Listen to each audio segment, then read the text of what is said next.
这个是眼袋嘛，这一块是眼袋，对吧？但很多人在眼袋下面这里有一块三角形的构造。我们来看这个图，这个是眼袋，大家都知道哈。但在眼袋的下面这个地方，在颧骨的这个地方，很多人这有一块凸凸的，很容易误会这个是眼袋，可是这不叫眼袋哦，这叫颧袋。简单讲，眼袋是眼眶里面的问题，颧袋啊是脸的问题。一个只会话术的诊所，不能给你有效的治疗；一个不愿录影的医生，不能承诺手术的真实。记得，没效的才是最贵。想做要找真专业。欢迎大家收看今天的打破医美迷雾词节目，比较特别一点哦，因为今天呢，我们节目邀请到一个特别来宾。大家知道我每年都在开刀嘛，帮大家回春，这是我的岳母。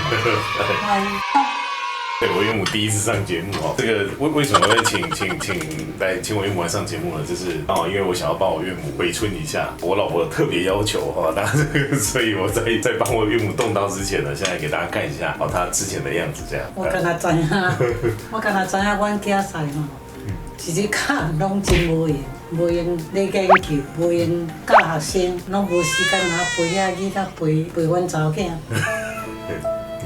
所以阮查某囝有咧较不练。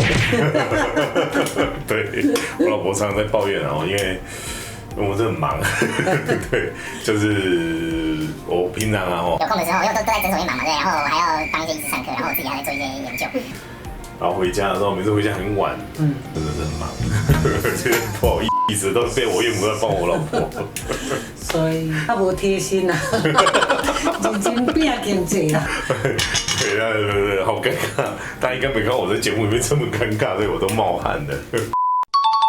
今天我们要讲个主题比较特别就是说这个深层拉提跟浅层拉提，我们要怎么判断因为其实大概我在10年前不断的在跟很多的医师讲说，我们在拉的时候不能只有拉浅层，我们连深层都要拉。一开始甚至有一些老医师他们可能还没有这个观念，他们甚至会反对。那有些年轻医师因为对构造不熟悉，他会感到害怕。那事实上，不管浅层或深层其实不管你今天要做手术还是要做拉线，浅层跟深层都必须要做到。就像我岳母看我一天到晚一直在研究、一直在更新的这些东西。连我知影，咧埋线嘛爱找挑拉皮的医师，无要哪有法度知影讲内底构造是啥物款？要哪有法度知影讲内底构造是啥物款？对，我岳母说的没有错啦，因为就像我昨天去那个中山医学大学，我在教一些医师做节目的时候，把这些所有的构造都分得很清楚给大家看。那我发现这也是一个问题，有些人他甚至在外面线也拉了很多了。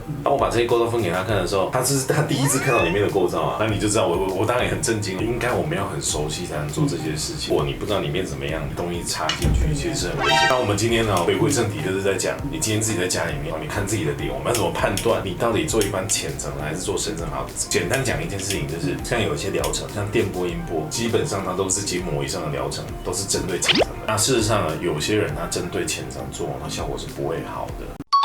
比如说，我们来看我们岳母的脸，她最在意脸第一个问题是嘴边肉。很多人他对嘴边的第一印象那就是皮松了掉下来，真的是这样。我们做一个简单的小动作，大家回去可以这样做，用你的手把后面靠近骨头后面这个地方，把这个皮这样子捏起来的时候，它有没有改善？有嘛，对不对？可是你会发现一件事，你把皮这样捏起来，这一块怎么还在？如果你有这个问题，那代表你不能只做浅层，你的嘴边肉还包含了深层的问题在里面。把这个皮这样捏起来，就是在模拟你今天只做浅层的效果如果做完你会发现有改善，可是这一块好像对脸型的改还不是那么理想，那代表你要做深层。这就像我一直在比喻我们的脸不是一块脸皮贴在骨头上，它就像是一个气球皮，浅层的皮就像气球皮，而深层的脂肪垫它是在里面的那个小石。你今天只有拉外面的皮是不够的，脸型有一个好的改善，你要做到深层。我们把深层这一块拉上去，这一块远远的它才真的明显改善。你会发现，当你把这一块深层拉上去，不仅这脸变小，你这个脸颊凹的地方也会同时改善，你脸才会舒服。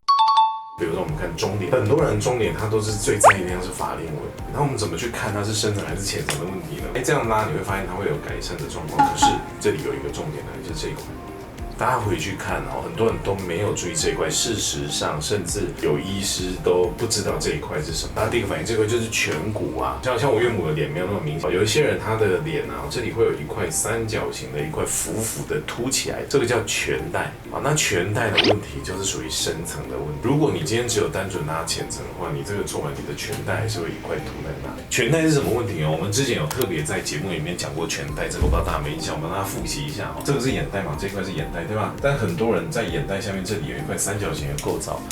我们来看这个图，这个是眼袋，大家都知道哈。但在眼袋的下面这个地方，在颧骨的这个地方，很多人这有一块凸凸的，很容易误会这个是眼袋，可是这不叫眼袋哦，这叫颧带。简单讲，眼袋是眼眶里面的问题，颧带啊是脸的问题。眼袋是眼眶里面的，颧带啊是脸的问题。哦，那颧带它的问题，它就是属于深层的问题。所以今天一样，你在拉中年的时候，如果你只有拉浅层，它常常效果不够，它没有办法去解决这个颧带的问题，因为颧带它是深层的构造。讲完了脸，下脸跟中年，你要怎么去简单判断自己是浅层的问题，还是自己合并有深层的问题？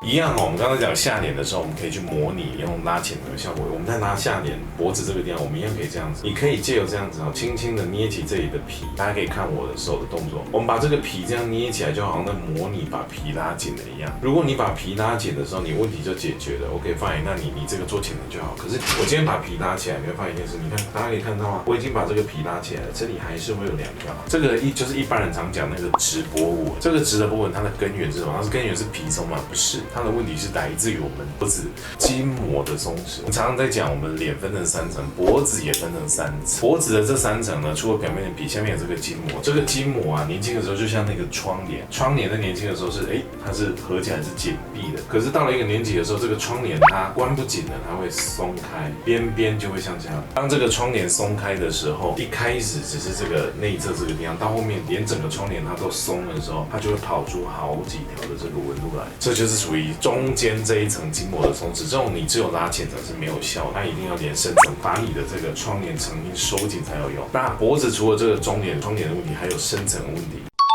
双下巴，或者是他脖子松，很多人都以为这个是皮下脂肪的问题，但是事实上还有一个问题是深层的脂肪垫。这个我们在之前的节目也有详细讲，你可以摸摸看自己这个地方，有些人他有深层的问题，他可以贴着这个地方的肌肉，你用力去顶，你会发现你在吞口水的时候，它会有一个比较有弹性的一坨脂肪跟着它稍微有点滑动。如果有这种问题的话，它通常就是合并有深层问题，它在处理的时候必须连深层一起处理。今天我们给大家讲这个东西，我们其实要给大家一个概念。我们常因为自己脸部有松弛跟下垂的问题，我们想要去改善。其实呢，很多时候你到诊所去，他第一件事情可能是叫你做电波、做音波。不管你今天做的是新的还是旧的，像现在新的，我们不要讲品牌名称，有这个，不管你是凤凰还是巨龙，我们就是举例。当你不管你今天做新的电波，还是做旧的电波，你做美国的音波还是做韩国的音波。这些仪器有一个最大的问题，它基本上它是不可能穿透筋膜的，也就是它一定是走在浅层这个地方。如果你的问题只是浅层的话，可以这个东西可能可以符合你的需求，但是有很多人他的问题它是合并有深层的，或者是它主要的根源是深层问题。这些仪器你做了1万发，做了1万次也没有用，甚至只会让它更严重。有时候有些诊所他没有先看到你，他没有先帮你诊断，他可能就只是先说服你要做这件事。没有关系，我今天教大家怎么帮自己简单的自我诊断，你有没有深层的问题？你了解了，你才会知道这个疗程对你有没有效。因为我们一直秉持一件事，没效才是最贵，想做就要找专业。谢谢我岳母今天上这个节目哦。那之后我会帮我岳母改造，到时候我们再看一下我岳母改造的状况。到时候我们再给大家看。如果大家觉得我们的节目不错，可以把这个节目分享给你的朋友，跟我们的线上客服人员讲，他会把我的这本著作，这本书呢，它虽然主要是讲围城，那里面讲很多脸部构造的问题，可以把这本书的电子档寄给你们哦。如果大家有什么关于自己的问题，欢迎在我们的脸书官网、YouTube、微博很多地方都可以跟我们留言哦。我们线上的客服人员就会把你们的问题直接转达给我，再跟你讲怎么处理会比较好。OK， 今天就到这里啦，拜拜。